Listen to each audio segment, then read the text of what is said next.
নমস্কাৰ সকলোকে। আজি মই আপোনালোকৰ মাজলৈ ব্লাউজৰ আন এটি ভিডিঅ' লৈ আহিছোঁ। আশা কৰোঁ ভিডিঅ'টি শেষলৈ চাব। এইখন হৈছে সেইদিনা কাটি থোৱা ব্ৰা পাত্তাখন আছিল। ব্ৰা পাত্তাখনৰ দীঘলটো যিমানখিনি হয় হাফ ইঞ্চি বেছিকৈ ল'ম আমি আজি কাটিব লগা পাত্তাখনত। এয়া তাত 7.5 আছিলে, আমি 8 ল'লোঁ। এইটো দীঘলৰ জোখ হ'ব। 8 লৈ দীঘলৰ দাগি দি দিম।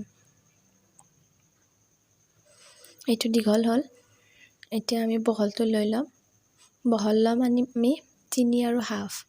মানে বুকুৰ চাইজটো যিমান ডাঙৰ নহওক এইখন পাত্তাৰ বহলটো আমি 3.5 লৈ ল'ম। লৈ এতিয়া আস্তানি দিম।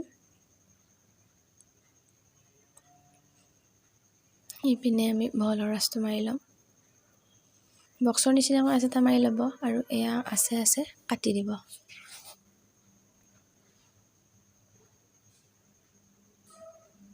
এয়া চাইডত মই জোখখিনি লিখি দিছোঁ, মানে কি জোখ ল'লোঁ। সেয়া দীঘলটো 8 আছিল, বহলটো 3.5। এয়া মই কাটি ল'লোঁ এইখন। ভিডিঅ'টো চাই ভাল পালে লাইক, কমেণ্ট আৰু শ্বেয়াৰ কৰি দিব।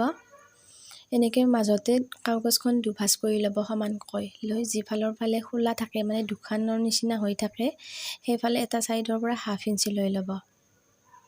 এইপিনে হাফ ইঞ্চি দাগি এটা দি দিব আৰু তললৈ এইখিনি মানত দাগি এটা দি স্কেলেৰে আঁচটানি দিব। এনেকৈ অলপ কাটিয়াকৈ আঁচটানি দি এই আঁচটোত কাটি দিব। দুয়োখন কাগজতে কাটিব, এখনত কাটিলে নহ'ব। এয়া কাটি লোৱাৰ পিছত আমাৰ টেকিং পাত্তাখন হৈ গ'ল। এয়া এইখিনি সৰুখিনি আৰু 2.5 আছে, এইখিনি বুকুৰ ফালে হ'ব আৰু তলৰখিনি ডাঙৰ থকাখিনি 3.5 আছে, এইখিনি কমৰৰ ফালে হ'ব।